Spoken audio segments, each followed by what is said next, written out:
longo da vida, isso muda a nossa percepção de leitura e de visão de determinada obra, de determinada pessoa, de determinado autor, mas, apesar dessas diferentes leituras que eu fui fazendo do Kafka, por prazer, por identificação, muito do nosso contato com literatura e com arte, ela meio que começa um pouco com identificação, né? Quando a gente encontra um personagem, a gente fala, opa, parece que sou eu aqui, né? Muitas vezes isso ocorre, né? A questão da mimética, né? Essa questão mais rasa e mais imediata da mimética, né? Isso com Kafka sempre bateu a ponto de eu no mestrado já um pouquinho mais velho, não tão velho quanto hoje, porque o meu mestrado já tem um bom tempo. Aí eu dediquei eu fiz o meu mestrado sobre Kafka e era sobre falar que era sobre judaísmo em Kafka é uma fala imprecisa, porque era sobre a complexidade do judaísmo em Kafka, porque toda a fortuna crítica do Kafka. Eu já posso abrir o slide? É só aquela tela inicial, né? Ok. Todo mundo vê, pessoal? Deixa eu só aumentar. Beleza. Deixa eu ver só se eu consigo mudar a tela aqui. Ok. Tá todo mundo vendo, tá todo mundo com slides na tela, né? Beleza. Enfim, é isso. Há interpretações, a fortuna crítica desse autor, do Franz Kafka, é imensa, como vocês podem imaginar, né? E nesse aspecto bem mais específico do judaísmo em Kafka, ela varia muito. Há autores que veem pouquíssimo ou quase nada de judaísmo em Kafka, até porque Kafka, por boa parte de sua curta vida, né, ele morreu com 40 anos, né? Ele tinha pouquíssima relação com o judaísmo mais normativo, ele não falava hebraico, ele não falava Yiddish, a língua de trânsito ali de Praga, naquela época no Império Austro-Húngaro, era o alemão, né? Ele também não falava tcheco, apesar de ao fim da vida ele ter feito alguns cursos de hebraico, então isso é curioso, porque eu vou tratar disso mais para o fim. É curioso, ao fim da vida que ele passa a criar um certo interesse pelas questões judaicas e o que eu vou tratar aqui é como isso surgiu em Kafka, o quanto isso é consciente ou não, e até chegar ao momento em que ele tem planos de migrar para, então, Palestina, estudar hebraico, e tratar do judaísmo não só na ficção, embora na ficção o termo judeu, como eu estava falando com a Andrea antes, e acho que todos aqui sabem disso,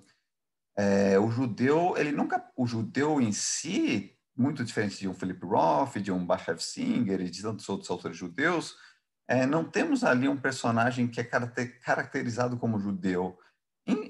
Muitas vezes o Kafka, quando ele quer retratar a condição judaica, ele acaba usando a imagem do chinês, isso é muito curioso, mas isso é um parênteses.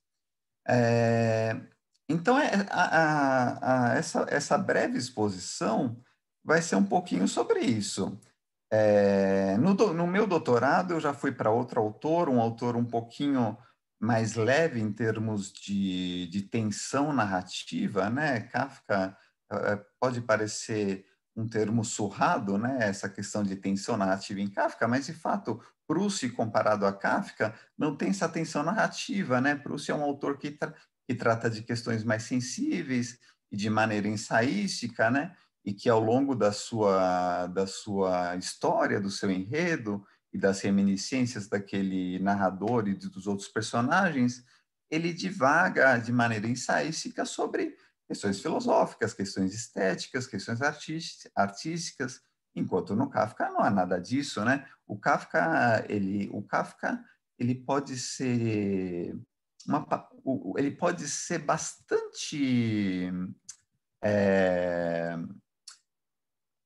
sintetizado em uma palavra que eu gosto muito, que é o fragmento. A gente vai falar disso porque isso tem a ver com visão judaica que o Kafka tinha, e é uma visão judaica que não é, bom, não existe uma única visão judaica, né? Quem é judeu sabe disso, né? Até piada sobre isso, mas a questão do fragmento é muito importante para o judaísmo, e o Kafka parece ter capturado essa ideia de uma maneira é, singular e praticamente única na história da literatura. Ah, o próprio Harold Bloom considera o Kafka o grande autor judeu o maior autor judeu por excelência. E o Kafka, ele nunca, na ficção dele, a gente não tem nada explicitamente judaico. E aí, aí que reside o judaísmo. Então vamos lá, pessoal. É isso. Hoje eu sou professor da pós-graduação no Mackenzie, Lato Sensu, e desenvolvo uma pesquisa de pós-doc. Aí eu saí um pouquinho da literatura, fui mais para a neurolinguística, mas ainda em torno de textos literários mais voltados ao Antigo Testamento, principalmente a narrativa de Sansão no Antigo Testamento, na Bíblia hebraica, mas em aspectos linguísticos do hebraico bíblico. Enfim, mas é isso que eu faço hoje. Então, Kafka já não é um tema que eu pesquiso mais, só que eu continua sendo meu autor preferido e todas as questões ainda não saem da minha cabeça, talvez nunca sairão. Não sei se isso é bom ou ruim. Vamos mudar o slide, deixa eu ver como faz. Ok, mudou? Desculpa se parece piada, e né? Porque, claro, que estamos. O Seinfeld humor, mas essa frase que eu acho muito curiosa do Jerry Seinfeld, né? Por que essa obsessão, embora ele esteja aqui descontextualizado do episódio em que o Jerry fala isso, né? Mas por que essa obsessão das pessoas com o livro? E o Kafka, evidentemente que eu não conheci, né, porque eu não tenho a capacidade de voltar no tempo, eu não sei esses detalhes biográficos, ele nunca falou disso, mas ele tem, isso a gente percebe por suas entradas em seus diários, ele também percebia isso, e isso tem a ver com a questão do que eu penso de uma certa falência da linguagem. Quando a linguagem não nos basta, isso para o Kafka era algo que o atormentava, a linguagem não basta expressar, levar uma mensagem ao trem de maneira, em especial, ficcional, ela nunca se dá por completo. Isso era algo que atormentava o Kafka, e ele usava isso em seus escritos ficcionais e também em escritos não ficcionais, em correspondências, diários, aforismos. Aforismos também, Kafka tem inúmeros aforismos, né? Foram até traduzidos, etc. Então, isso que eu coloquei do Seinfeld parece piada, mas tem total a ver. Essa questão, e aí entra o judaísmo também, né? Que os judeus são conhecidos como o povo do livro, né? O povo do livro, né? É, de fato, é o povo do livro, porque toda a questão em torno da Torá, da tradição religiosa, mosaica, principalmente da Torá, né, do Pentateuco, ela gira em torno de comentário em cima de comentário, né? Então, que isso pré-Talmud e continua até hoje, né? É sempre o comentário em cima do comentário. A linguagem que está ali, ela não basta, é necessário comentário. Esse comentário, ele ajuda a iluminar o que está no texto e não com o objetivo de trazer uma verdade, até porque para quem tem uma certa familiaridade com o Talmud, ou pelo menos sabe o que é o Talmud, temos ali uma grande discussão, uma grande porrada entre rabinos. Não, não é assim, não é assim. Então é isso. Esses comentários, mesmo quando discordantes, eles ajudam a iluminar aquela determinada passagem que tem uma carga religiosa e dogmática, né, no caso do judaísmo, né? Então, vamos seguir. Agora, de uma maneira... Bom, continuando um pouquinho para vocês entenderem como a questão em Kafka não é simples. Então, essa Kafka e com a obsessão com livros,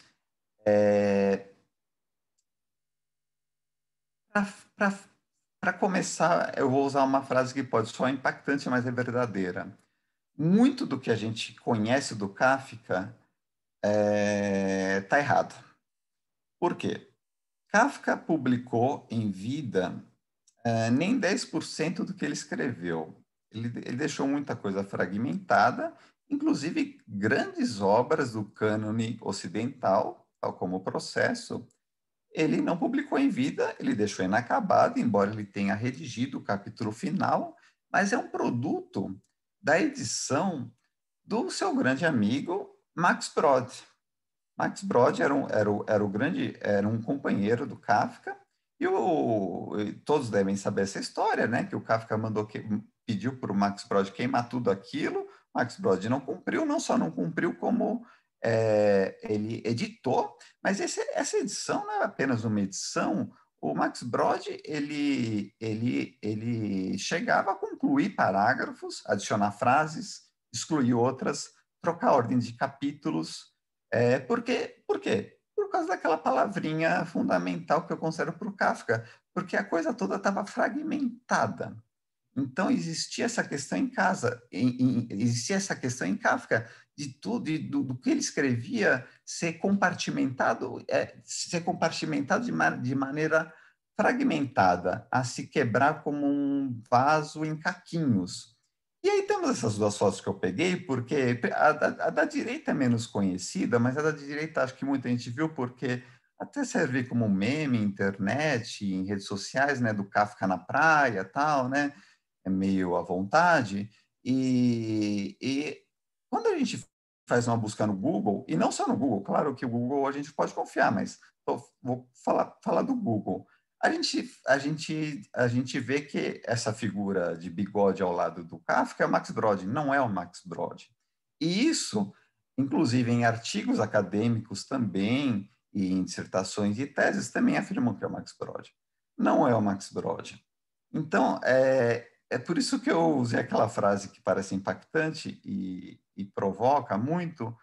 Então, assim, o que a gente sabe do Kafka, a gente não sabe muito do Kafka, e o que a gente sabe são informações erradas.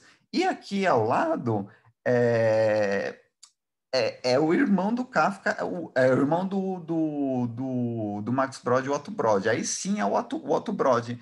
Porém, em várias referências acadêmicas e não acadêmicas, essa figura da foto à direita que está ao lado do Kafka, de terninho, muitos falam que é o Max Brod, está ali. Não, é o irmão do Max Brod, é o Otto Brod. Então tem toda essa questão muito, muito problemática em termos de fortuna crítica, em termos de entender o Kafka, em termos de entender a obra do Kafka. Como é que a gente vai entender a obra de um autor quando as informações a respeito desse autor são desencontradas? E ele publicou muito pouco em vida, a gente tem que confiar no que ele publicou. Enfim, como eu disse, ele publicou, não deu nem 10% escreveu. A gente tem Contemplação, que é o primeiro livro dele menos conhecido, estou falando os títulos em português, né? A compilação de contos do médico rural, a Metamorfose, entre outras coisas, mas muito pouco. O Processo, que é uma obra, um romance super conhecido, ele não publicou em vida, foi o Max Brod que mexeu no Processo e o publicou, né? Como eu disse, concluindo períodos, fragmentos, alterando muita coisa, etc., né? Então, deixa eu trocar aqui agora de slide, opa. Então, são informações encontradas porque é uma filosofia de Bar, né? Vivemos em um universo desencontrado, né? E mais judaicamente, né? No caso de Kafka, era um judeu oriundo, o Haskalah, eu vou explicar, Haskalah é o iluminismo judaico, né?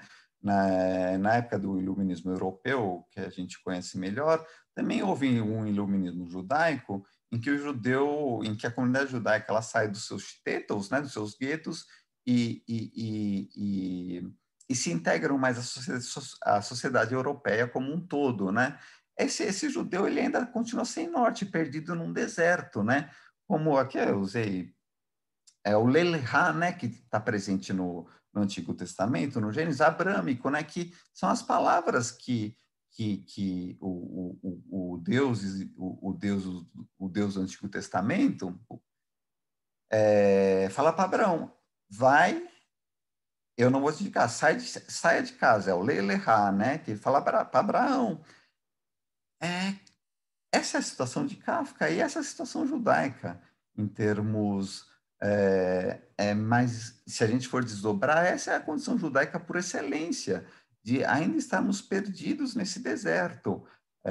Se a gente. Tem um amigo meu que sempre brinca que Israel é uma grande fantasia, a criação do Estado de Israel é uma grande fantasia que logo vai se acabar, mas, claro que isso é uma brincadeira. Mas a gente ainda assim, o judeu ainda se encontra sem norte perdido no deserto, né? Numa praga, que foi onde o autor nasceu, culturalmente tchecoslovaca. Kafka lia muito de literatura tcheca em alemão, traduzida para o alemão, e linguisticamente germânica, né? Era a língua que ele falava, né? E a língua que ele escrevia, a língua que ele conhecia, né? Então, eu até eu lembrei de um versinho de uma letra daquela banda americana Devo, né? You think you heard this before, but now you're gonna hear some more. A coisa não é tão simples assim, Kafka. A gente acha que entende o Kafka, mas não. Não por ignorância nossa, mas porque Kafka tem um processo de publicação, de edição, que é todo que ao longo da história editorial foi totalmente corrompido, para usar um termo um pouquinho mais forte, né? Então é isso, é um vaso quebrado, essas pecinhas foram sendo juntadas ao longo da história. O que entra em uma questão bem interessante, que é a questão da autoridade do autor, né? E o quanto esse autor depende dessa alteridade, né? Se a gente for muito adiante, coisa que a gente não vai, a gente chega em Martin Buber, etc., embora em Buber isso atinja uma proporção religiosa, divina, mas essa questão da alteridade, e que é algo próprio da literatura e do processo editorial. O autor precisa do seu editor. No caso, só que o caso de Kafka é singular. Ele não tinha um editor depois da morte. O Max Brod, ele realmente... Eu até falo de maneira bastante séria que Max Brod é um coautor de muita coisa do que a gente conhece do Kafka, porque ele, de fato, isso é um fato, ele mexeu em muita coisa que a gente tem do Kafka de espólio, de espólio. Só naquelas fotos anteriores, só para esclarecer, não é o Max Brod, era um médico, um autor, que é o Ernst Weiss, né, que é uma figura pouco conhecida, mas que influenciou muito o próprio Kafka, influenciou até o Freud, né? E o da direita era o Otto, que era o irmão do Max, né? Então é isso. A ideia dessa aula não é desmerecer a literatura, o seu estudo, ou falar não devemos acreditar em nada do que é dito sobre Kafka, de maneira alguma, pelo contrário. Senão até eu não teria trabalho, porque eu trabalho com isso, né? Eu teria que procurar um outro tipo de trabalho para poder pagar as minhas contas. Mas é seguir essa linha da letra da música do Divo, né? Que a gente acha que sabe, mas pera lá. Vamos sentar aqui e conversar mais, porque a coisa se contradiz, ela se desfaz, a gente discute, essa é uma tradição bastante judaica, né? Que a tradição, a gente pode interpretar a tradição como uma permanência de ilusão, né? Falando de uma maneira um pouco mais humorística, né? Tradição nada mais é do que uma tentativa de permanência de ilusão, mas é uma tradição bastante judaica, né? É, que, olha, é, esse texto ele se inverte, ele se contradiz, ele se desfaz ao contato com o leitor, ao contato com o editor, ao contato com a recepção dessa obra, e no caso de Kafka é um pouco mais problemático porque aquilo foi não foi programado e nem passou pela autorização ou pelo consenso do autor. Isso é uma coisa bem importante. Então, quando vocês leem um processo, saibam que ali tem coautoria, e o termo não é exagerado, tem coautoria do Max Brod. Do Max Brod. Se eu sou a favor ou contra disso, não é uma questão de opinião. É uma informação. Eu não estou fazendo nenhuma questão de valor de julgamento nem nada, né? Então vamos ao próximo slide. Eu intitulei aqui Mensagem Imperial, porque isso em português, né? Porque é um conto que eu considero que eu vou ler daqui a pouco, que eu acho que ele vai ser bastante ilustrativo para a nossa ideia de judaísmo em Kafka, né? Mas ainda ele vai entrar no próximo slide, então não fiquemos ansiosos, né? Mas eu já coloquei o título. É isso, temos um judeu pós-Haskalah, que é pós esse iluminismo judaico, que se vê ainda no deserto, e usando uma expressão do próprio Kafka, numa saletinha sem ar. Para quem lê ou leu Kafka, sabe? A imagem de saletinha, de saleta sem ar e do espaço comprimido é bastante cara ao autor, né? É, desde os pequenos contos, dos pequenos contos até o romance, né? Até no processo, como a gente sabe, né? É mais ou menos como o sujeito ali que está diante da lei, que ele tem essa história, né, do diante da lei, que inclusive entra como capítulo no processo, em que o sujeito ele pode entrar por aquela porta, ele está autorizado a passar por aquela porta, mas ele não deve. Por quê? Porque não há nada ali para ele, mesmo que aquele espaço depois daquela porta, para quem leu o conto Diante da Lei deve se lembrar, porque aquele espaço que está reservado para ele, o conto termina desse modo: olha, esse local sempre foi reservado para você. Está reservado, mas e o que eu vou fazer dentro desse espaço? E usando, e me valendo de uma frase de uma expressão do próprio Kafka, né? E essa expressão tiro de uma passagem dos diários dele, né? Quando ele fala assim, mas o que eu tenho a ver com os judeus? Eu já me dou por contente por estar num cantinho da sala, contente só por poder respirar. Então, essa sala, essa possibilidade de abertura diante da lei, e a lei é uma questão para os judeus muito importante, né? Eu vou entrar e vou ficar no cantinho, só de eu poder ficar escondido ali no canto respirando já está bom. Kafka ele tratava muito dessas questões de maneira não ficcional e de maneira ficcional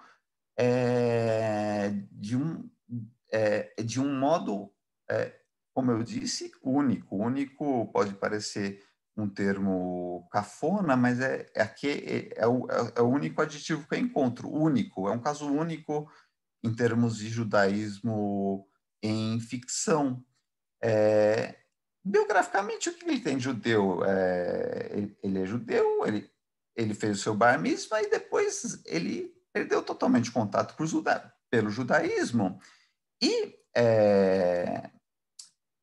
ele tinha uma relação bastante conturbada com a questão judaica. Para quem leu a Carta ao Pai, também sabe disso, né? Das pouquíssimas vezes que eles foram à sinagoga juntos, o quanto isso era problemático, a maneira como ele tratava a Torá, a maneira como ele descrevia a Torá como como uma bonecona, não sei se é bem uma tradução correta, mas uma grande boneca. Ele pensava muito sobre judaísmo, a ponto de a gente pegar em correspondências do Kafka trechos que vocês estão vendo aí. Isso ele escreve para o Max Brod em 1920, lembrando que Kafka morreu em 24, isso já é no fim da vida dele, praticamente. Morreu novo, mas já no fim da vida dele. Talvez os judeus não tenham estragado o passado da Alemanha, é, mas é bastante aqui, está cortando porque eu estou com a telinha do Zoom aqui. Peraí, deixa eu dar uma empurradinha aqui. mas é bastante possível concebê-los estragando presentes da Alemanha. Nossa, se a gente não sabe que essa frase é do Kafka, a gente poderia considerar essa frase até bastante antissemita, né? Num período como tal, né? Naquele período da Europa, mas Kafka escreve isso ao Max Brod, isso em maio de 1920. Então, entre outros trechos, um mês depois, quando ele escreve para uma das namoradinhas, muitas não, mas uma das namoradinhas que ele teve em vida, no caso a Milena, olha o que ele fala. Aqui é uma tradução, não sei se está porca a tradução que eu fiz, mas olha, eu poderia te censurar, isso ele falando para Milena, por ter em alta conta os judeus que você conhece, eu inclusive, eu Kafka, há outros. Na verdade, às vezes eu gostaria de metê-los todos, eu inclusive, de novo, isso é bem kafkiano, né? Dentro, digamos, de uma máquina de lavar. Em seguida, eu esperaria um tempo e depois abriria a máquina bem pouquinho para ver se todos eles tinham se sufocado. E caso não, fecharia novamente e continuar fazendo isso até o fim. Que loucura a gente pensar nisso, Kafka escrevendo isso sobre judeus. Então, era uma relação complexa que Kafka tinha com o judaísmo. Eu não vou chamar de problemática, mas complexa. Até que há um momento em que isso é anterior. Antes disso, esses trechos que eu citei são de 1920, mas no início da década de 10, quando ele passa a entrar em contato com o teatro Yiddish, em especial com o ator Itzhak Levy, que fazia parte de uma companhia Yiddish que estava passando por Praga, ele fica completamente encantado pela cultura Yiddish. E a gente tem a entrada em seu diário que na mesma noite que ele assistiu a uma peça do dessa trupe, na mesma noite ele escreve o que eu considero o grande texto kafkiano. É uma virada, é um divisor de águas entre o que vem antes da escrita ficcional de Kafka e o que vem depois, que é o Veredicto, em 1912. E a linguagem é completamente dramática, completamente não, completamente é um advérbio errado, mas tem uma linguagem dramática de diálogo entre pai e filho, tem a questão problemática da, da linguagem que é ruidosa e muitas vezes ela é inexistente porque ele está trocando cartas com um amigo que o pai desconfia que sequer existe, etc. É, e há elementos temáticos que vem de uma peça do Teatro It, que era uma outra peça que ele tinha visto naquela noite. Então ele absorveu aquilo com força total e ele escreveu em uma sentada. Kafka escrevia à noite, né, durante a madrugada. Em uma sentada ele escreveu o Veredito, que é um texto, para quem não leu, recomendo. É um texto não muito longo, é um conto não muito longo, espetacular, assim. É, é isso. Então, existe essa questão bastante complexa do judaísmo em Kafka, né? Então, vamos aqui eu coloquei um termo em espanhol, porque eu lembrei do filme A Doce Vida, né? Que a cena final é o Marcello Mastroianni tentando se comunicar com aquela garotinha na praia, né? Que tenta se comunicar com ele, né? Que é uma esperança de salvação para ele, né? Pela ternura, pela infância, mas ele está distante, completamente alienado, e ele fala, não capisco, não se sente, não sinto, e ela tenta de todo modo. Esse é o grande problema da linguagem, e esse problema da linguagem é judaico. Então, vou ler brevemente esse conto, que é curto, são 2 slides apenas, e aí eu vou falar um pouquinho dele, e aí a gente pode passar às considerações finais judaicas em Kafka. Essa tradução que eu uso aqui é do Modesto Carone, que foi o grande tradutor do Kafka no Brasil, né? Infelizmente falecido ano passado, acho que foi ano passado. Bom, lerei. Puxar a telinha. O imperador, assim consta, enviou... Eita, desculpa. Estou me atrapalhando aqui com... Enviou... O imperador, assim consta, enviou a você o só, o súdito lastimável, a minúscula sombra refugiada na mais remota distância diante do sol imperial. Exatamente a você, o imperior enviou do leito de morte uma mensagem. Olha a questão da mensagem aí. Fez o mensageiro se ajoelhar ao pé da cama e segredou-lhe a mensagem no ouvido. A gente não sabe qual é a mensagem. Estava tão empenhado nela que o mandou ainda repeti-la no seu próprio ouvido. Com um aceno de cabeça, confirmou a exatidão do que tinha sido dito. E perante todos os que assistem à sua morte, todas as paredes que impedem a vista foram derrubadas, e nas amplas escadarias que se lançam alto, os grandes do reino formam um círculo. Perante todos eles, o imperador despachou o mensageiro. Esse se pôs imediatamente em marcha, e aqui vem essa é a parte final do conto, que é uma disparada. É uma disparada do quê? É uma disparada da mensagem tentando ser transmitida, tentando ser enviada a seu remetente. Desculpa, a seu destinatário, obviamente. Esse pôs imediatamente em marcha. É um homem robusto, infatigável, estendendo ora um, ora o outro braço, ele abre caminho na multidão. Quando encontra resistência, aponta para o peito onde está o símbolo do sol. Avança fácil como nenhum outro. Mas a multidão é tão grande, suas moradas não têm fim. Olha isso, suas moradas não têm fim.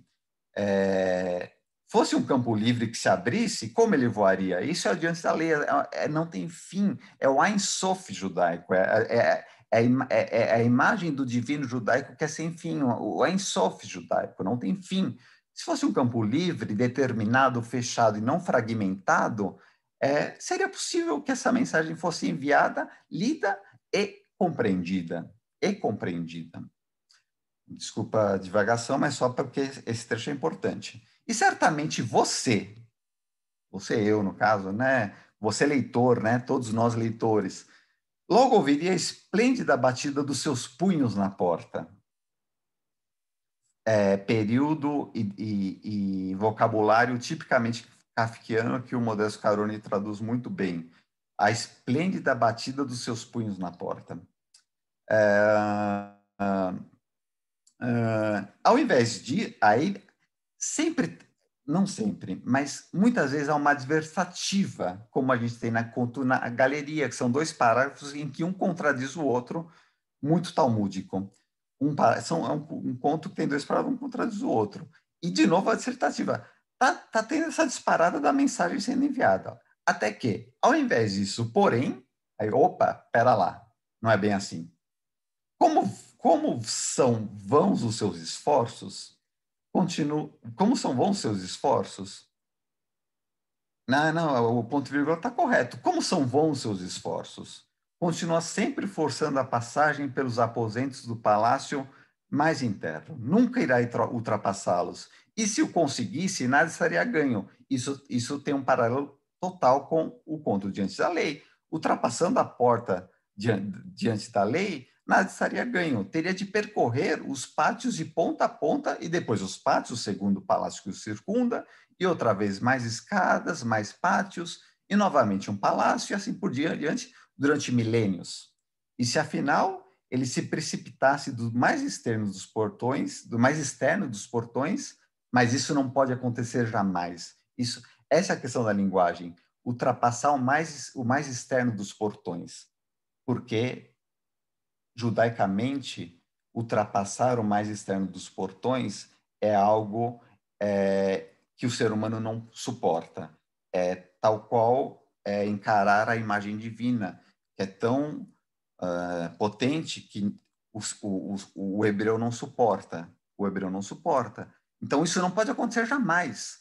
Só então ele teria diante de si a cidade sede, o centro do mundo, repleto da barra amontoada. Agora preciso arrastar aqui o texto. Aqui ninguém penetra, muito menos com a mensagem de um morto. De um morto. E aí o grande final, o grande finale, né? Você, no entanto, está sozinho junto à janela e sonha com ela quando a noite chega.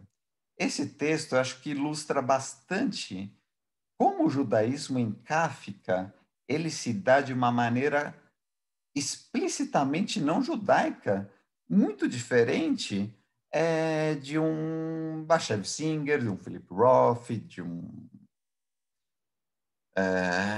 de tantos outros autores que tratam do judaísmo, de personagens que são judeus, né, do São Belo, né, falando mais contemporaneamente de uma tradição americana.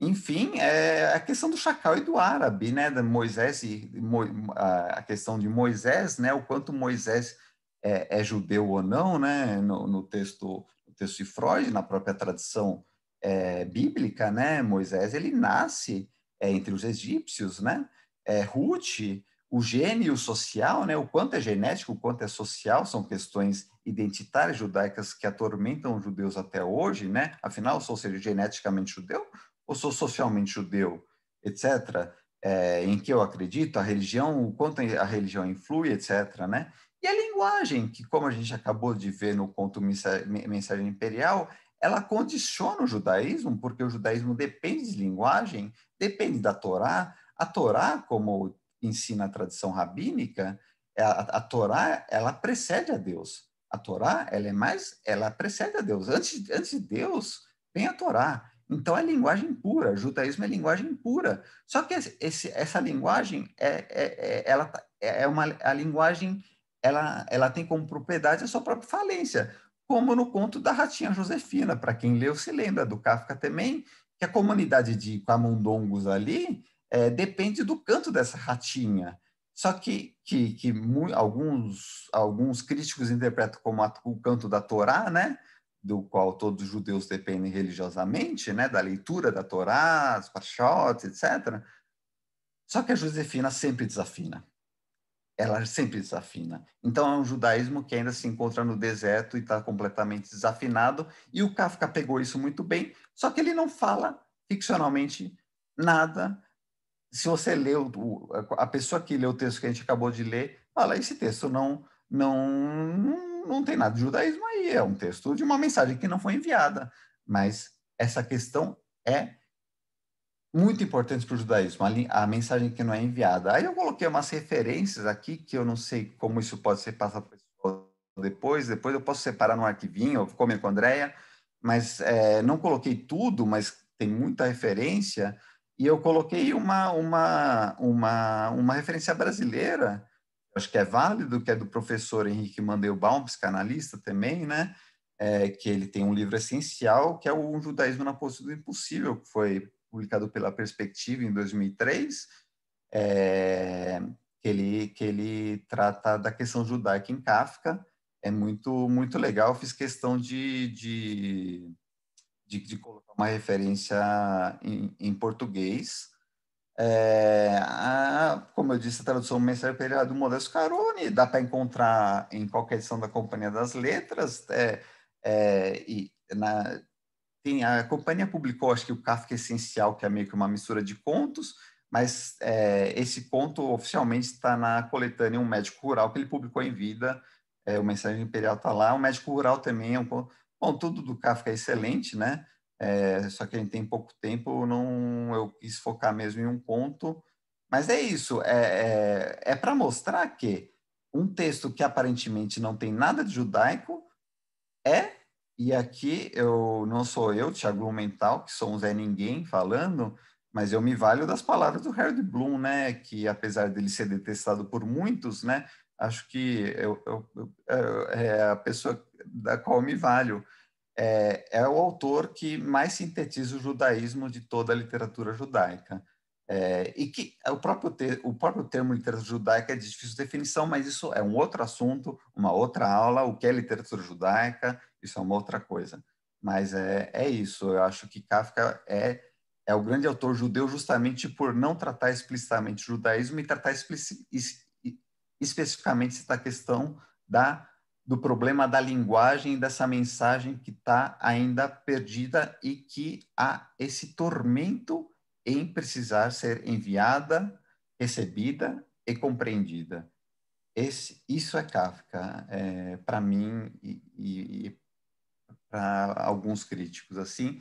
Assim, diante do nosso tempo, que talvez tenha passado, mas não, foi em cima. Eu falei para o André que sou bem cartesiano. Então, no tempo possível, acho que deu uma introdução, mas se eu fechar aqui o slide, mas é isso, pessoal. Acho que agora a gente pode conversar. Eu peço desculpa caso eu tenha ah, Tiago, foi me atrapalhado na excelente. fala. Ó, todo mundo batendo palma. Até Imagina, você parece. merece, meu querido, você Imagina, até merece. parece. Não, não. Eu falo como um apaixonado por Kafka, mesmo assim. E, claro, ainda que eu tenho pesquisado já tem um tempinho, né?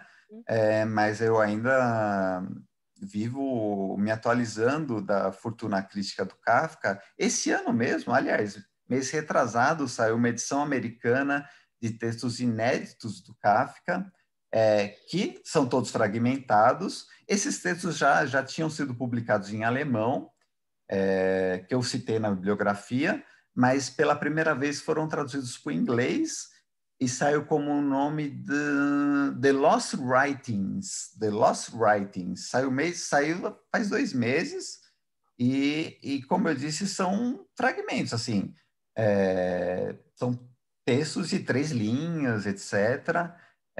Tudo isso já tinha em edições em alemão e que pela primeira vez saiu em inglês. É isso. Tem um Então, livro, eu Tiago, falo como um apaixonado, assim, mas eu continuo sempre tentando me inteirar, porque é isso. mas, meu É o autor querido, que, né, me fascina. essa é a essência do Labor, todo mundo que está aqui sabe. A gente só fala de paixão. A essência do Labor, como diz o Pondé, é o Eros aqui, que une a gente. Ah, que bom, que É bom, que isso, é bom. isso, meu querido. A gente não sai dessa. Se a gente não demonstra a paixão nas nossas pesquisas, sejam elas atuais e tal, nem tem lugar aqui no Labor. Opa. Falando de livro, Hum, saiu um livro há uns 2 meses. Eu não sei se você viu, porque ganhou um Jewish Book Award algum hum. deles, chamado Kafka's Last Trial, de Sim, sim, sim. É do Carl, eu não sei se é esse. Benjamin Bellin, Não, não, não. Então, israelense. não, não. Eu ouvi do Carl Steiner, Reichsteiner. Esse Ah, mas esse, livro, esse livro é desse ano? agora, desse ano ou do Hum. ano passado, que ele fala do que aconteceu nos trials finais, da secretária que ficou com Ah, tá, a tá. Bíblia, Esse rolo é sensacional. ótimo. Esse rolo é ótimo, porque, só um parênteses, talvez, quer falar, André, porque estava tudo guardado dentro de um baú na casinha da então secretária do Max Brod, todos esses pertences do Kafka, em Tel Aviv. Isso, há alguns anos, gerou histórias cômicas, a ponto de acadêmicos querendo invadir a casa professores mesmo querendo invadir a casa da coitada da velhinha, que para roubar literalmente um baú mesmo, era um baú. A polícia foi acionada, etc. E houve um imbróglio diplomático. A quem pertenciam esses documentos? A Alemanha, a República Tcheca ou a Israel, né? Virou um imbróglio que durou anos, né? E ali tinha não só escritos ficcionais, como materiais, como coisas pessoais do Kafka, né? Etc. Né? Perfeito. Não, a aula é tua, eu não vou falar aquelas Não, não é perguntas isso. que nem conhece, Mas aquela não vou falar, até parece, né? Mas não, enfim, mas foi bom você falar do Scrap, porque foi um puto imbróglio que durou anos, imbróglio super. diplomático. E esse livro Poderia ele dar vai uma guerra por narrando. causa de Kafka, né? Amém. Imagina uma guerra. Seria a vingança dos judeus contra a Alemanha, né? É. E, Bom, o gente, a Tarantino. gente não vai acabar 6 horas, então dá tempo de fazer as perguntas, não se preocupem.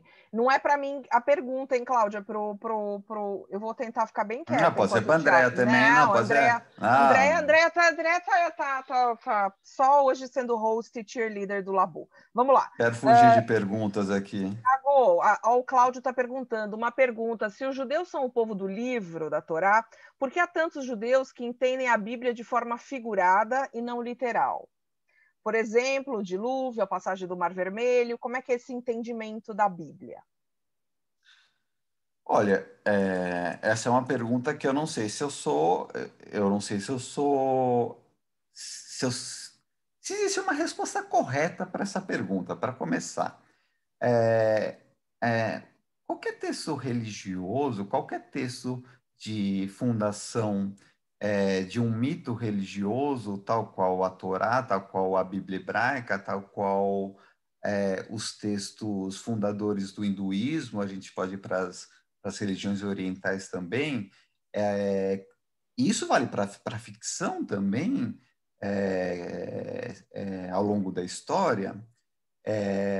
A própria Cabala trata disso, que todo texto ele tem camadas de interpretação, que vai da camada superficial daquilo que tá cravado em pedra ou escrito na página, até outras camadas que vão dando significações e desdobramentos para aquela mensagem, seja ela de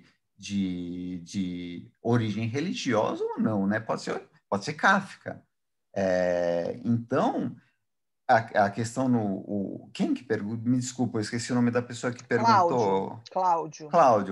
Cláudio, olha, tô lendo sua pergunta aqui. Os judeus são o povo do livro.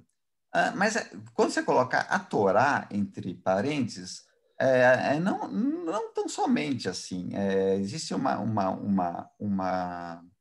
uma cultura do judaísmo de leitura, né? Claro que tudo começa pela Torá, né?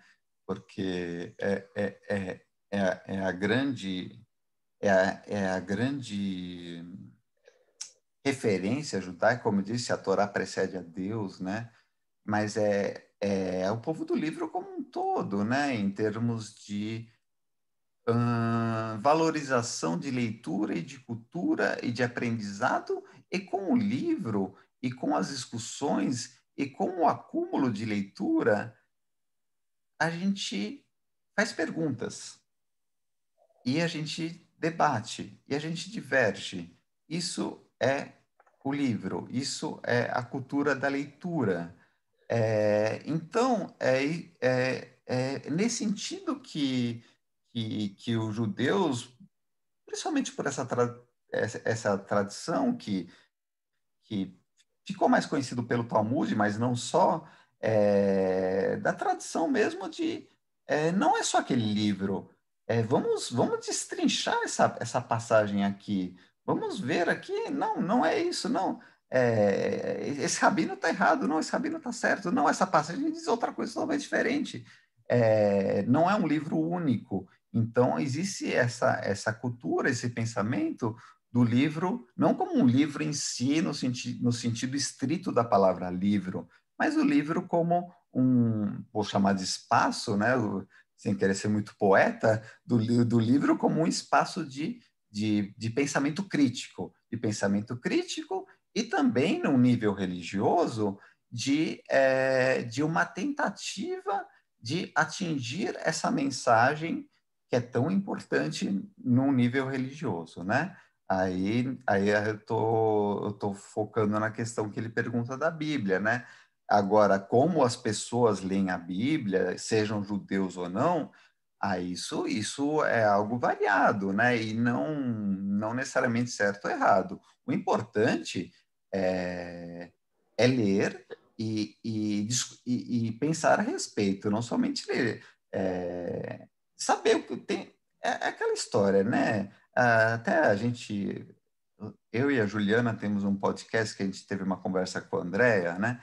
E, em geral, quando as pessoas.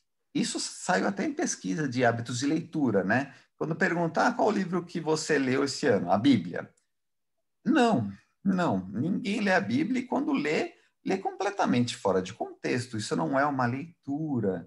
Isso não é uma leitura. Como qualquer documento, não porque a Bíblia seja mais especial que outro livro, claro que é um livro especial, mas ela demanda uma certa compreensão de algo maior e que não fique descontextualizada. Agora, como as pessoas lerem, como as pessoas leem, se é de forma literal ou não, né? Se de fato, por exemplo, Adão e Eva existiram, isso há discussões a respeito disso. Isso é o livro, não é o livro em si. São as discussões de um livro, seja um livro religioso ou não, as discussões de um livro, sim, formam um livro. Adão e Eva de fato existiu ou não, ou isso é uma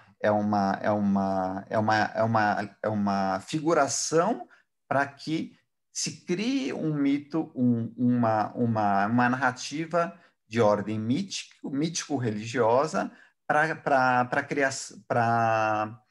a formação de um povo, para a formação de um povo ainda mais naquele período em que o Antigo Testamento, que durou, vocês sabem, né, durou muitíssimo tempo e foi escrito por trilhões de mãos, né, para a formação de um povo, né, para a formação de um povo, e não é só um livro. É como eu disse, acho que a resposta para isso é essa. Um livro não é só o livro, é o espaço de discussão em torno de um livro. Sim. E isso tem muito a ver com Kafka, né? Cláudio, não sei se você também lembrou, ou se você estava se referindo ao imbróglio da Igreja Evangélica nas últimas semanas com o pastor Ed René. Foi isso também que você lembrou? Depois, depois a gente fala. As que, Você... as que, não pode falar, André. Não, não, a gente teve uma. A gente não, né? Enfim, eu sou amiga do pastor Ed René Kivitz, um grande pastor, uma grande personalidade, brilhante, sempre nosso convidado aqui no Labo, e ele teve uma série de questões nas últimas semanas, final de outubro, mais exatamente, falar de como a Bíblia, no seu culto, né, falar de como a Bíblia tem que ser atualizada. Isso foi um resumo, né? E está tudo no YouTube. Atualizada no sentido de não Uma pegar linguagem mais acessível? exatamente, e não, e assim, não pegar literalmente a questão do escravo. O que a gente entende por escravo hoje? Né? E várias outras questões que o Ed pontua, questão de homossexualidade, questão de escravidão, etc., e como a gente tem que interpretar no dia de hoje. Então, essa interpretação foi mal vista por algumas pessoas que discordam desse ponto de vista de interpretação e de levar a palavra ao pé da letra. Então, no mundo Entendo. evangélico e tudo mais, teve algumas questões que a gente, enfim, eu li, não sou inteirada, mas por conhecer o Ed, etc., a gente entendeu isso, né? E é um assunto corrente, não é de agora, né? A questão da interpretação bíblica, né? Sim, Bom, vide a Reforma Protestante, e os próprios movimentos pelos quais passaram o judaísmo como religião, né? As diferentes escolas, né? sim. Da racídica até o movimento progressista, até o movimento reformista, entre outros, né? Então, essa questão da interpretação, no caso bíblica, é algo que percorre o tempo e é preciso ser tratada com seriedade, é preciso ser tratada com seriedade. Sim, Essa é uma discussão que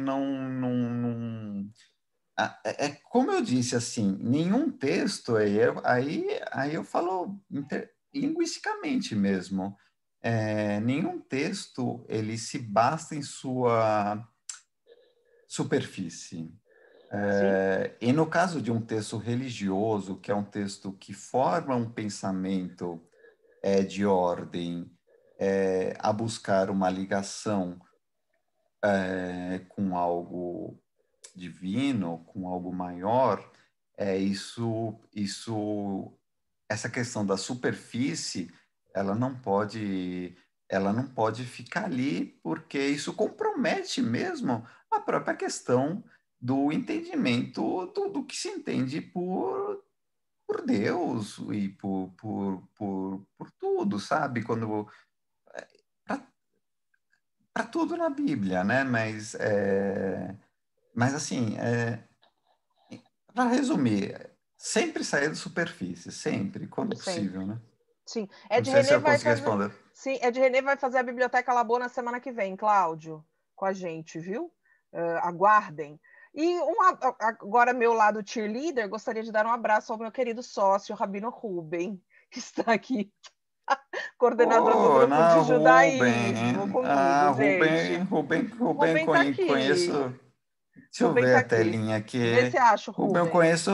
conheço muito pouco, nas pouquíssimas vezes que eu fui à CIP, sempre me recebeu muito bem. Adoro o Ruben assim, cara espetacular, super culto, super. Por isso que Hoje eu não está uso no mais labor com tanto. a gente, né, Ruben? Abre teu Ah, microfone. Obrigado, obrigado. Queria ouvir um pouco mais de Kafka e por isso vim ouvir sobre Kafka, não sobre mim e sobre Não, eu sei, a mas só CIP, para mas te dar um oi, né? obrigado de todo modo. Tiago, parabéns pela espero não tê-lo. apresentação. Espero não tê-lo decepcionado, A, Rubem. a, a, a Assim, plura... como eu disse, eu falo de Kafka com paixão mesmo, assim, mais do que por conhecimento, assim. Então, apesar Antes, de. De qualquer perfeito. modo, Antes da. Fala, só Ruben. reforçando aquela parte a pergunta que fizeram a Tiago foi uma pergunta para Cláudio, essa foi uma pergunta para Rabinos, e eu estava Oh, aqui quietinho, em eu não silêncio. sabia que você estava aí, Rubem. Olha, assume a bucha aí, Rubem. Assume aí. Não, não, só dizer que não, o Tiago saiu muito bem. Não, imagina. A própria Torá, só talvez uma frase e outro dia, em outro contexto, podemos desenvolver, mas Ah, a por própria favor, Torá, Rubem, a nos própria Torá, ilumine aqui. já que o Cláudio citou a Torá, muito propriamente disse Tiago que o povo do livro, o povo dos livros e das leituras dos livros. Não sei se alguma vez houve uma leitura literal. A literalidade é algo que o próprio judaísmo, no seu DNA, o combate. E nós Exato. vemos isso na própria Torá. Observe só dois fatos e com isso saímos e voltamos a Tiago e a Kafka, porque acho que isso é Imagina. o que convoca aqui. Mas o primeiro é que a própria Torá conta sobre si própria um enigma. Ela não fica claro para a própria Torá que é a Torá. Diz que Moisés desce do Monte Sinai com 2 tábuas, mas não diz que aí está toda a Torá. Então, a própria Torá já apresenta esse desafio de dizer que é Torá e que não é Torá. Do que é a Torá, né? Porque E o são que? as 2 tábuas, né? Ou é o Pentateuco, né? Exatamente, está tudo lá. Estavam só Uhum. 10 mandamentos, estavam todos os mandamentos que estão na Torá, que são muitos mais do que 10. Sim, sim, sim, 613, né? Estão as 2 versões dos 10 mandamentos, porque em Deuteronômio aparecem de um modo, em Êxodo aparecem de outro modo, em Levítico 19 aparecem outros mandamentos que não esses. Então, quais são os mandamentos, se a Torá for somente mandamentos? Essa é uma coisa. E o segundo fato, Cláudio, para você observar, é que quando está terminando a Torá, Moisés disse ao povo, praticamente, no finalzinho, na sua despedida, de Deuteronômio 32, por aí, aqui está toda a mensagem que eu transmiti a vocês. E aí vem um poema. Aí você se pergunta, então toda a Torá é esse poema? E ele chama isso de Torá, hein? Aham.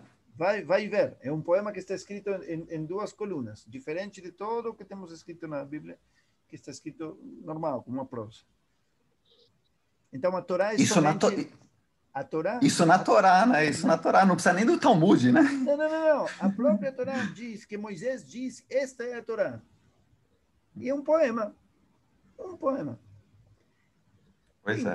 E aí começa a interpretação. Alguns vão dizer, você lê as entrelinhas desse poema e entende quase toda a Torá. Outros dizem, não, é uma forma poética de chamar tudo que tem antes para que você interprete e não fique na literalidade. Para que leia isso como lê Kafka. Sim. São só 2 fatos para Não, Rubem, mas cimentar um pouquinho mais essa pergunta. maravilhoso. Mas, excelente, Rubem. Você nos Obrigada. iluminou muito assim, consigo responder o que eu estava com muita dificuldade de responder. Eu não esperava menos do Rubem. Muito obrigado. É isso, né, eu falei do Talmud e nem precisava. A própria Torá, ela já nos oferece essa multiplicidade, não é o termo, mas essa questão de de uma leitura que não permite, ela impõe ao seu leitor... Ela obriga. Ela impõe ao seu leitor desafios interpretativos. Isso, falando no hebraico, no texto original, a gente tem, como eu disse, a minha pesquisa de pós-doutorado foca em aspectos linguísticos na passagem específica de Sansão, né? Ali a gente tem termos em que o Deus, a imagem divina é tratada no plural, e o Rubens sabe disso, e isso tem em outras passagens da Bíblia, mas em Sansão isso tem um caráter que eu acho barra espero, né, que senão meu pós-doutorado vai pro ar, né? Mas assim, isso tem uma questão importante em Sansão, porque esse Deus, em determinados momentos, ele é tratado na forma plural. Isso é muito comum no texto hebraico, o Rubens sabe disso, todos que leem hebraico sabem disso. Em outros momentos, em momentos que são importantes para o enredo daquela história de Sansão, aí é a forma singular. Então, e lembrando que o hebraico daquele momento histórico era um hebraico, era uma língua que não tinha tantas propriedades linguísticas em termos sintáticos como o desenvolvimento das línguas até hoje, né? Então, essa questão linguística é bastante importante, e isso leva o leitor a ficar pensando, poxa, o que eu devo entender disso, né? Então, é bem isso que o Rubem falou, assim, de maneira muito, muito bem apropriada. Por isso que no labor é rabino, pai de santo, pastor, padre, espírita. É uma loucura, gente, de scholars de cada religião. Uma coisa maravilhosa. Eu vou, qualquer dia eu vou te propor um bate-papo com o sensei lá do Betsuin que eu frequento eventualmente Tá faltando. Bom, Sim, vou lá. sim. A Elaine está perguntando, aí tem outras perguntas sobre, fazendo uma comparação com a Clarice Lispector. Tiago, a Clarice é a nossa Kafka? Um judaísmo que está e não está, um texto fragmentado, conforme você vai apresentando, e aí o André complementa, né? Que a Clarice é vista como a maior, na opinião dele, né? Clarice é vista como a maior escritora judia desde Kafka. E aí ele queria saber se você concorda e se você consegue ver esse paralelo dos dois. Boa pergunta. De novo, eu não sei se... tudo que eu falo aqui não é para ser levado como verdade absoluta, são apenas divagações que eu faço. Aí, em relação a Clarice Lispector, ela, em termos textuais, em termos ficcionais, ela é bastante distinta de Kafka. A gente encontra alguns elementos judaicos em alguns pontos de algumas obras da Clarice Lispector. Por exemplo, quando no conto Amor, que faz parte da coletânea Laços de Família, existe uma conexão ali quando ela perde não sei quem lê o conto, mas é uma moça que está no ônibus, ela vê um cego mascando chiclete, e a partir desse momento ela tem ela passa por uma experiência extrasensorial, que ela desce do ônibus, vai até o Jardim Botânico, e ali ela tem ela passa por um certo estado alterado de mente, em que, voltamos ao Kafka, a linguagem vai embora. A linguagem vai embora, porque ali é o contato sem o intermédio verbal, é o contato sem o intermédio do verbo.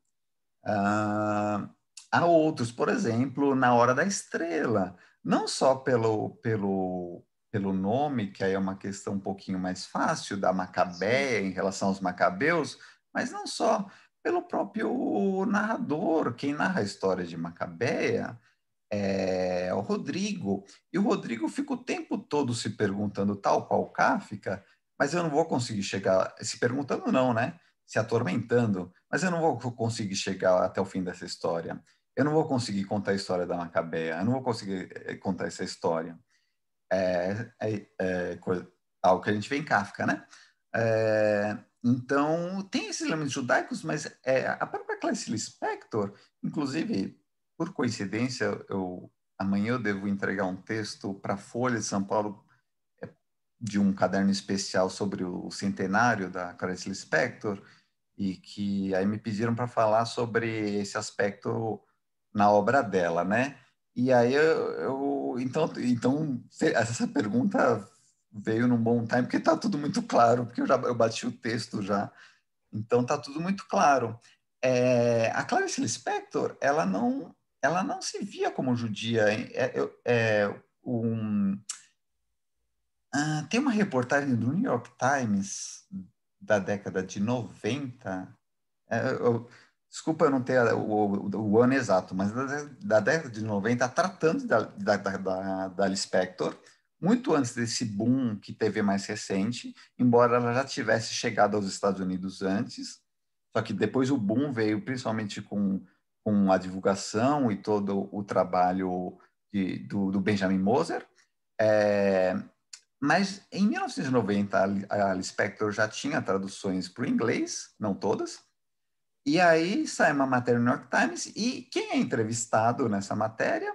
Moacir Scliar.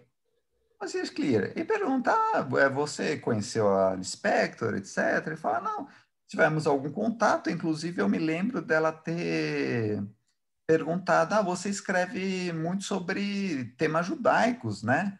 Aí ele fala assim, não é algo... Então ele dá uma resposta interessante, ele fala assim, escrevo e faço questão de escrever a respeito de temas judaicos.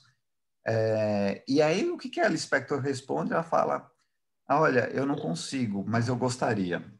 Alice Factor. Isso o Moacir Scliar contando para a repórter do New York Times. E em entrevistas outras aqui no Brasil, ela fala, olha, sou judia, mas eu não me sinto judia, eu sou brasileira, pronto e ponto. Eu lembro dessa expressão que ela usa bem lispectoriana, né? Sou brasileira, pronto e ponto. Então, o judaísmo, a visão que eu tenho, que eu não, como eu disse, eu não sou o dono da verdade, é só uma interpretação, é uma comparação que eu tenho muito particular entre Lispector e Kafka. O Kafka, ele era atormentado, vou usar um termo exagerado de propósito mesmo, ele era atormentado pelo judaísmo. A Lispector simplesmente não pensava nisso. Claro que quando a gente encontra esses elementos que são judaicos na obra da Lispector, é porque é aquela coisa que já é meio orgânica, né? Porque é aquilo de que ela passou a vida inteira na janta, conversando com os pais dela durante a infância e a adolescência, a gente aprende não, né? Mas a gente assim, tem algum judeu que já ouve falar nas colinas de Golã aos 7 anos de idade? Só judeu ouve falar nas colinas de Golã aos 7 anos de idade. Então, essa coisa é orgânica. Então, certamente, a Clarice Lispector tinha essa carga judaica da vivência com os pais, etc., né? Mas, creio eu, inclusive ela, a gente nunca pode acreditar muito no que um autor fala, né? Mas ela mesma dizia que não há judaísmo. Então, para mim é isso. O Kafka, ele era atormentado pelo judaísmo e a Lispector simplesmente não pensava nisso. Não pensava não no sentido de desprezar, mas simplesmente não pensava nisso. É a visão que eu tenho.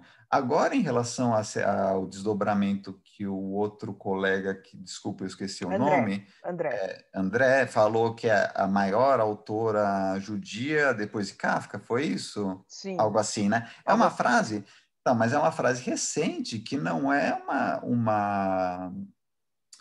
ah, não é consensual e partiu do próprio Benjamin Moser e é recente. E quando a gente fala do Benjamin Moser, estamos tratando também de um apaixonado por uma autora, né? Sim. É, aí é questão de gosto, né? Mas eu não, mas bom, questão de gosto é algo totalmente não acadêmico. Não vamos falar de gosto aqui. E eu gosto de muita coisa da Lispector, mas como eu não vejo tanto judaísmo na obra da Lispector, eu acho um pouco exagerado falar que é a grande autora judia depois de Kafka, até porque estamos falando de Kafka entre depois entre Lispector e Kafka. Nossa, não preciso, a lista é enorme, né, de autores que têm obras que tratam de judaísmo, ainda que indiretamente, como Kafka tratava, né, e talvez seja uma das grandes maneiras de se tratar o judaísmo pela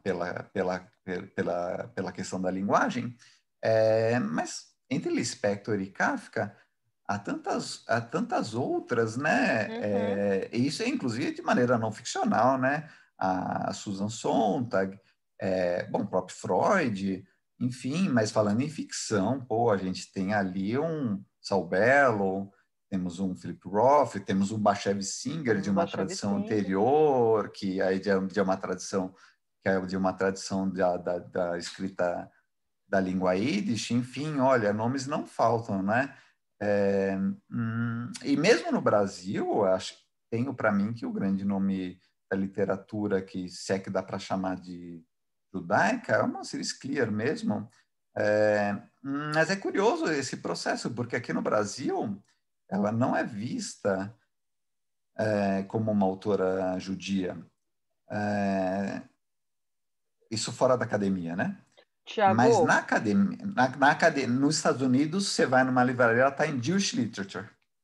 ó, Não está em Brazilian Literature ou outra coisa assim. você sabe que uma coisa que a gente entende, né, que eu acho que não é claro para muitas das pessoas, eu vejo isso claramente quando algumas pessoas que não estudam ou que não têm um estudo, vamos dizer assim, acadêmico de judaísmo, pensam, ou quando estudam Hannah Arendt, aí a Ludmilla está aqui até, ou quando estudam Viktor Frankl, ou quando estudam tantas outras Nossa. pessoas, que se você não... que a delicadeza do judaísmo que está lá dentro das pessoas, se quando a pessoa entende, quando ela vai estudar... Eu falo do Viktor Frankl talvez um pouquinho com mais propriedade, porque eu já dei, não sobre ele, mas assim, entender Viktor Frankl por uma via judaica, as pessoas às vezes não entendem e ficam só na logoterapia, digamos assim, tá? Em grosso modo.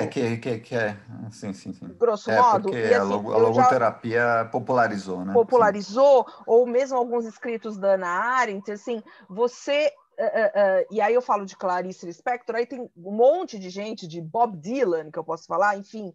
A questão é assim, se você entende questões judaicas, como você disse, como a questão de polaridades, como a questão de discussão, como a questão de leituras, de diversas interpretações, etc., se você entende isso previamente nessas personalidades, autores, compositores, artistas, fica mais fácil o entendimento do raciocínio dessas Sem pessoas. dúvida, sim.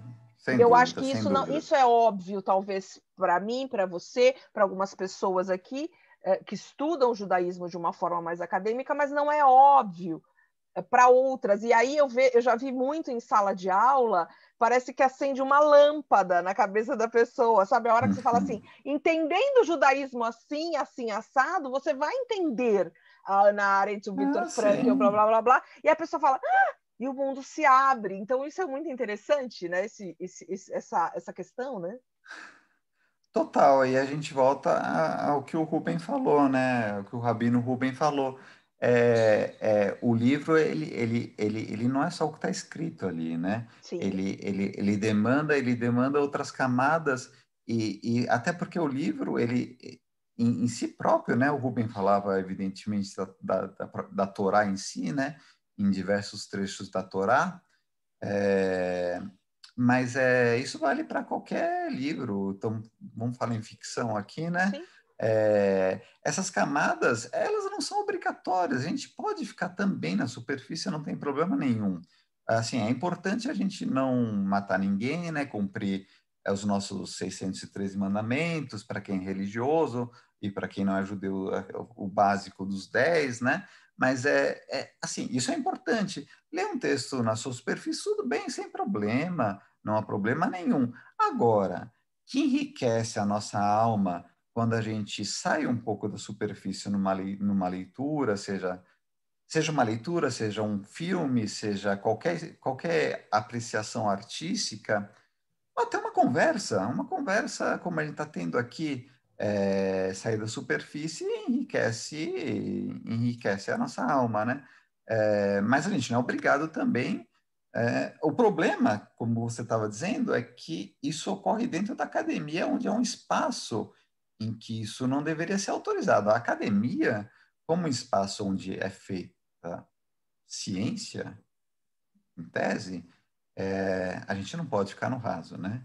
Pelo A amor gente de não pode Deus. ficar no raso. Então, quando a gente vai se debruçar sobre o Frankl, por exemplo, a gente não pode ficar só na logoterapia, a gente tem que entrar em questões que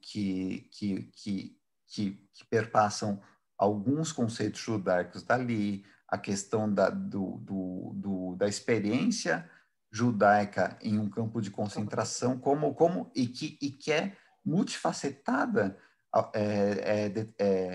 até porque, enfim, pela infinidade de pessoas que passaram por isso, né? Mas era multifacetada. Aquelas pessoas tinham leitura daquela experiência que elas estavam tendo, era uma leitura de um livro. Auschwitz também é um livro. É uma experiência. A leitura que elas estavam tendo de Auschwitz ou de algum outro campo de concentração, da Shoah, vamos resumir, da Shoah, cada um tinha uma leitura diferente daquilo que ela estava vivenciando. Sim. Então, agora, num ambiente acadêmico, isso tem que ser explorado e tentar ser, usando um termo médico, como eu citei o Scliar, né? Assim, Cirurgicamente. Explorado cirurgicamente, cirurgicamente. não, e passar a faca no paciente mesmo, sabe? É isso. Exatamente. Muito bom. Crianças, tchau, Elaine. Tiago, venha fazer parte do nosso grupo de judaísmo contemporâneo, no grupo de pesquisa, o semestre que vem. Sim, sim, eu Aquela topo, que chama gosto na do... chincha em frente a 40 pessoas, a pessoa fica sem graça Pois é, sempre. né? Eu Não, querendo, eu claro, querendo fugir Andréia. das coisas, eu querendo fugir das... Tô brincando, André. Não, não, mas depois a gente combina. Me fala Venha, como funciona, venha, o eu vou te falar. horário, E venha fazer horários, Biblioteca tá? Labô comigo sobre Kafka também, o ano que vem, a gente vai acertar. Tiago, querido, Boa, muito, muito. Ana. Ah, e o podcast de Tiago com Dona Juliana Opa, chama-se obrigado pela divulgação aí, pelo Afinidades jabá. Eletivas, certo? Aliás, quem quiser patrocinar, a gente está precisando de dinheiro Ah, para questões técnicas aí. Não sei se tem algum judeu rico aí gente, se tiver, por favor, vendo lá. Afinidades Eletivas, sensacional. Sigam o Tiago nas redes sociais, que é uma pessoa que vale a pena, como vários. Querido, muito, muito, muito, muito obrigada, viu? Eu que agradeço, Andréa, agradeço principalmente a você pelo convite. Nos conhecemos recentemente, assim, de conversar mesmo, claro, não pessoalmente, porque a pandemia nos impede, né? Mas é bem recente e é um contato que valeu super a pena, porque eu aprendo muito com você nas nossas conversas. Você é muito parecida comigo em termos de humor. Eu acho que isso, sem humor, se a gente perde humor, a gente perde tudo, inclusive na academia, Sim. Então, agradeço muito a você o seu gentil convite. Não sei se eu correspondi às expectativas suas e de todos aqui Com certeza, sim. que é um público muito seleto. Espero ter correspondido. quaisquer perguntas, eu vou digitar meu e-mail aqui no chat. Coloca. Bom, você tem como passar? Bom, deixa eu passar Claro, aqui, eu vai. passo. Superou as expectativas, o Bruno está colocando. Então, mas eu espero ter correspondido, mas qual é a Não, mas vocês têm meu nome, é só procurar rede social, Thiago Blumenthal, não tem... Sim, Procure em rede sim. social, procura, estou aí, mas agradeço a todos mesmo, é um público muito seleto, me senti bastante responsável por estar diante de gente tão inteligente, bacana, e espero ter coisa. Agradeço a todo mundo mesmo pelo tempo, um horário complicado para ouvir falar de um autor que não é tão simples, e ouvir falar um cara que não fala muito bem, que sou eu, né? Thiago, claro. Então, eu travo muito, então agradeço a paciência de vocês. Mas é isso, brigadão, pessoal. Espero que todos tenham gostado. E é Eu isso aí, agradeço. qualquer coisa, estamos aí. Obrigado mesmo. Beijos, pessoas queridas. Até a próxima. Beijo, Thiago. Tchau, tchau, gente. Beijo, tchau. Até. Obrigado, pessoal.